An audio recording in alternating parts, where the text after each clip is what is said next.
How does witnessing the death of one's teacher change a person? When a man dies by drinking poison, what does his student do? In the 5th century BC, there was a young man in Athens. He lost his teacher, and his life was never the same again. Tonight we will discover the story of Plato, the architect of Western philosophy, from the allegory of the cave to the ideal state. Before moving to our video, don't forget to subscribe to our channel. Share in the comments which city you're following us from. Now let's begin the journey of a man who chased ideals. Plato was born in Athens in 428 BC. His real name was Aristocles, but everyone called him Plato. Plato meant broad-shouldered, because in his youth he practiced wrestling and had a strong body. He came from a wealthy, noble family. His mother, Perictione, was descended from Solon, the ancient lawgiver of Athens, and his father Ariston claimed to be descended from kings young. Plato had everything: money, education, and a bright future awaiting him. However, Athens was going through a complex period. At that time, the Peloponnesian War was continuing, and the city was in conflict with Sparta. When Plato was 10 years old, Pericles died, and with this event, the golden age of Athens was ending. The streets were becoming tense. People were worrying. As the war prolonged, losses were increasing, and unrest in society was growing. Nevertheless, wealthy families were relatively protected from this chaos, and thanks to this, Plato had the chance to receive a good education. In his youth, everything seemed beautiful. He was learning music, writing poetry, practicing wrestling, studying mathematics. He was especially passionate about theater, and had therefore begun writing tragedy plays. Moreover, he was planning to enter politics, because both his family and society expected this. Everything seemed ready for Plato. But then a man entered his life and changed everything. That man was Socrates. When he was around 20 years old, Plato began listening to Socrates. That old man was walking around the agora, asking people questions. At first, Plato had approached only out of curiosity. This man was really very strange, because he didn't charge money, wasn't seeking fame, was only seeking truth. He constantly asked people for definitions. What is justice? What is courage? What is beauty? People would answer, but Socrates would tear those answers apart. He showed contradictions, brought ignorance to light. This situation made young Plato admire him.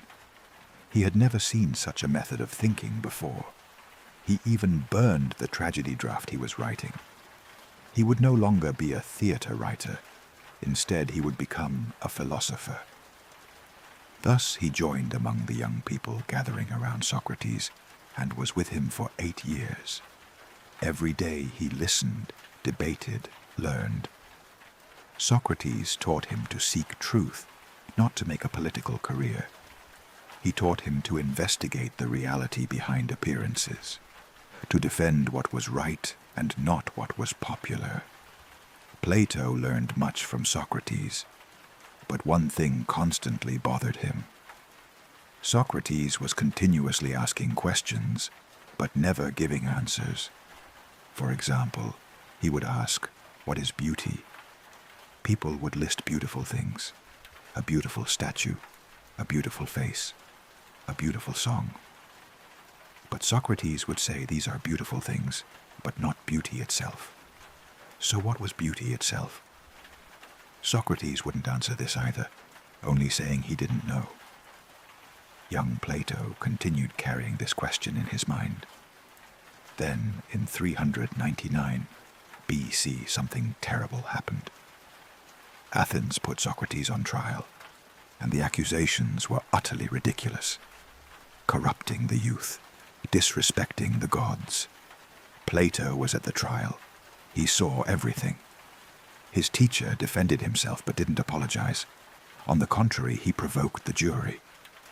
He defined himself as a gadfly, the annoying insect that awakens Athens. Finally, the jury found him guilty and sentenced him to death. Plato was in deep shock. How could the most just, most wise man be condemned to death? What kind of justice was this? During Socrates' last days, Plato was ill, so he couldn't visit. But friends told him everything later. Crito's escape plan, Socrates' rejection of it, the final conversations, the poison cup. Socrates had calmly drunk the cup, said his last words, closed his eyes. Plato was only 28 years old at that time. He had lost the most important person in his life. This death deeply shook Plato, and he began to hate Athens. This city had killed its best man. Democracy wasn't just because the majority could be stupid. 501 people had gathered and condemned the wisest man. Then what was real justice? Plato left Athens carrying this question in his mind. First he went to Megara, and there met with Euclid, another student of Socrates. Together they remembered Socrates, discussed his method. Then he set out south, toward Egypt. He walked along the Nile River, saw the pyramids, listened to the Egyptian priests' new geometry, observed the stars, preserved ancient knowledge. Plato was fascinated by geometry because geometry reached precise, unchanging truths. The sum of the internal angles of a triangle is always 180 degrees. This was unchangeable, indisputable, perfect. Later he went north to Italy. In southern Italy, there were Pythagorean schools. The Pythagoreans had combined mathematics with mysticism. Numbers had hidden meanings. The universe was ordered according to mathematical principles. Plato listened to them and was impressed. Perhaps truth could be found with mathematics. Then he went to Sicily and arrived at the city of Syracuse tyrant. Dionysius invited him to his palace. Plato was excited because perhaps philosophers could influence tyrants, teach them justice, establish an ideal state. He went to the palace, spoke with the tyrant. He talked about justice, virtue, wisdom. But the tyrant wasn't interested. He wanted power, not truth. He argued with Plato and finally attempted to sell him as a slave. Fortunately, a friend paid the ransom and saved him. Plato suffered disillusionment and understood that only talking wasn't enough. Tyrants weren't listening to philosophers. Then what could be done? Perhaps philosophers should be kings, or kings should be philosophers. Because unless power and wisdom united, there could be no justice. In 387 BC, he returned to Athens. He was 40 years old and had matured. For 12 years he had traveled the world, thought, developed his ideas. Now he knew what he had to do. He would establish a school. But this wouldn't be just a school. It would be a research center, a home of thought. He would keep Socrates' ideas alive, develop them, transmit them to new generations. Outside Athens, next to the garden of the mythological hero Academus, he bought a plot of land and gave it the name Academy. He hung a sign on the door, "Let no one ignorant of geometry enter," because according to Plato, mathematics taught reasoning. It showed disciplined thinking, how to reach precise conclusions. Thus, the ancestor of modern universities was born. At the Academy, mathematics, geometry, astronomy, philosophy were taught. Plato used Socrates' method in classes. The dialogue method, he asked questions. Students answered. Then everyone debated together. No one memorized, everyone thought. However, Socrates hadn't written, but Plato did write. He was writing dialogues to immortalize his teacher. He made Socrates speak, used his method, kept his spirit alive. In his early dialogues, he wrote Socrates' ideas. In the Apology, he narrated his defense. How he spoke before the jury, didn't apologize, defined himself as a gadfly. In Crito, he narrated the escape offer, how Crito pleaded, how Socrates rejected it and respected the laws. In Phaedo, he narrated his last day, how he spoke with his friends, how he debated the immortality of the soul, how he drank the poison cup. These dialogues were so vivid that when reading them you could hear Socrates. However, over time, Plato began to develop his own ideas. Socrates asked questions, but didn't give answers. Plato, however, sought answers. He remembered the question that had bothered him in his youth. What is beauty itself? Not beautiful things, but beauty. And he had found the answer. Forms. Plato said this: the things we see in this world aren't real, they're only shadows. The real world is elsewhere, in the world of forms. For example, there are many beautiful things in the world. A beautiful flower, a beautiful painting, a beautiful face. But all are imperfect, and over time wither, deteriorate, disappear. So who gives them beauty? The form of beauty. Perfect, unchanging, eternal beauty. All beautiful things are copies, reflections, shadows of this form. In the same way there is the form of justice, the form of good, the form of truth. There's even the form of table, the form of horse. Everything has a perfect form, and we only see imperfect copies of that form. Geometry is perfect for this reason, because it deals with forms. The perfect circle, the perfect triangle. You cannot draw a perfect circle in the world, but you can imagine it in your mind. To explain this, he wrote the famous allegory of the cave people, are sitting chained in a cave since the day they were born.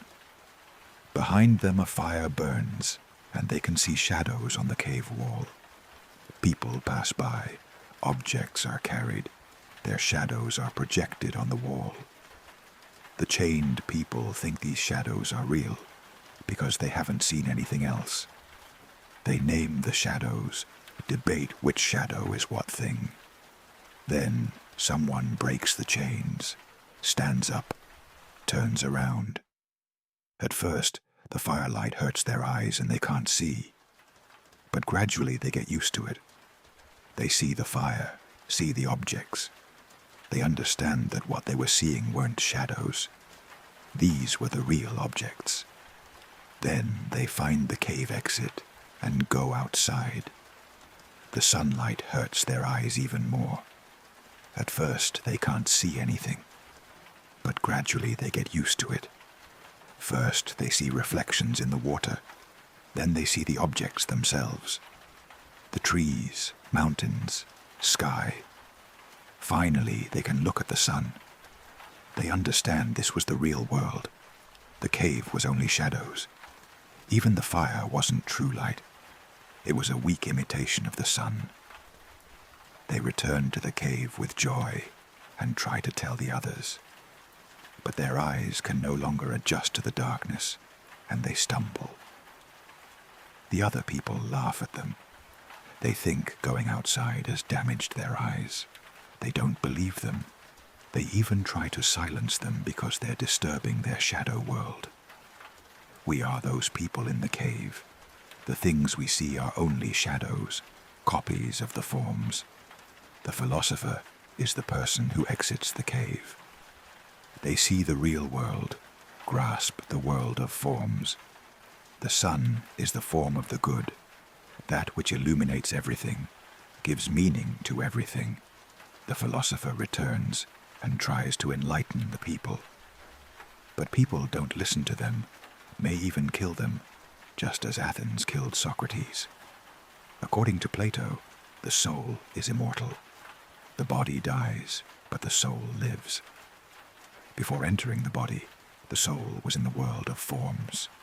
There it saw everything, knew everything, perfect beauty, perfect justice, perfect truth. But upon entering the body, it forgot. Bodily senses blinded it, and it could no longer see the forms. Thus learning is remembering. We're not learning new things. We're only remembering what we forgot. When we see a mathematical theorem, we recognize it because our soul already knew it. When we see a beautiful thing, we're affected because the soul remembers the form of beauty. When we see a just action, we appreciate it because the soul remembers the form of justice. Therefore, education is not giving new knowledge, but reminding. Plato conducted an experiment to prove this idea. He called an uneducated slave boy and asked him geometry questions. The boy had never learned geometry, but Plato asked the right questions, and the boy found the right answers. Here's the proof. The boy remembered the knowledge, didn't learn it, because his soul already knew. Years passed at the Academy. Students came, learned, left. Some became famous mathematicians, some astronomers, some philosophers. His brightest student was Aristotle. He had come to the Academy at 17 and stayed for 20 years. Plato called him the mind of the Academy. Because Aristotle was incredibly intelligent, he read everything, asked everything, understood everything. However, Aristotle didn't agree with Plato on every subject. He didn't accept the theory of forms to him. Reality was here, in the visible world. A separate world of forms was unnecessary, an unprovable assumption. For instance, is there such a thing as the form of horse? There are real horses, we observe them. Why assume another world? This divergence grew over time, but didn't come to light while Plato lived. When he was around 60, Plato was again invited to Sicily. The old tyrant's son, young Dionysius, had ascended to the throne. Plato's former student Dion sent a letter. The young tyrant wanted to learn philosophy. Perhaps this time it would work. Plato hesitated, but finally accepted. Perhaps the philosopher-king idea could finally be realized. He went, but was again disillusioned. The young tyrant showed interest at first, listened to Plato, learned geometry. But then he got bored. Philosophy was difficult, whereas power was more attractive. He felt jealousy between Plato and Dion, and sent Dion into exile. Plato was in danger and escaped with difficulty. A few years later, he was invited a third time. He went a third time and failed a third time. Finally, he understood. Practical politics and philosophy didn't walk together. The philosopher-king idea was beautiful, but very difficult to realize. He returned to the Academy and continued teaching. He had already aged, but his mind remained sharp. He continued writing his most famous work, The Republic. Then he wrote The Laws. The Republic described the ideal society, perfect but unreal. The Laws was more practical and offered proposals for a real state. Aging Plato was trying to reconcile idealism with realism. Plato lived to 80 years old and died in 348 BC. According to one version, he died at a wedding feast. Some say he died sleeping. Others say he died writing. But this information isn't definitive. In any case, he had lived a long, productive life. He had taught at the Academy for 40 years. He had written more than 30 dialogues. He had immortalized Socrates, developed his own ideas, trained thousands of students. The Academy continued for 900 years after him. Yes, exactly 900 years. It continued functioning until the Christian Emperor Justinian closed it in 529 AD. This was the longest-lived educational institution in human history. Plato's works weren't lost, and they're all in our hands. This is truly miraculous, because most ancient texts were lost. But Plato's dialogues were copied, preserved, transmitted through generations, because people found them very valuable. Philosopher Whitehead once said, "Western philosophy consists of footnotes to Plato." Although this seems an exaggerated statement, it shows an important truth Plato set philosophy's agenda. What questions should be asked? What is reality? What is knowledge? What is good? What is justice? What is beauty? These questions existed before Plato, but Plato systematized them, deepened them. The theory of forms dominated philosophy for 1,000 years. Medieval Christian thinkers accepted Plato. Augustine combined him with Christianity and interpreted the world of forms as God's mind. In the Renaissance, Plato was rediscovered, and a new academy was founded in Florence. Plato's story isn't just a philosopher's story, it's also a student story. The story of a student who loved his teacher, lost him, then immortalized him. Socrates didn't write, but Plato wrote. Socrates asked questions, but Plato sought answers. Socrates was practical, but Plato was theoretical. Together, they laid the foundation of philosophy. Plato taught us this. There is a reality behind appearances. This world isn't enough. We must seek ideals. We may not be perfect, but we can imagine perfection. We may not be able to establish the ideal state, but we can think of the ideal state. What is good? What is just? What is beautiful? Asking these questions, seeking their answers, is what makes humans human. Plato taught us to dream, to think, to chase ideals. That's why we still talk about him 2,400 years later. If you enjoy discovering these kinds of inspiring stories, don't forget to subscribe to our channel. Share what you think about Plato in the comments. In our next video, we'll tell the story of another person who left their mark on history. See you. Goodbye.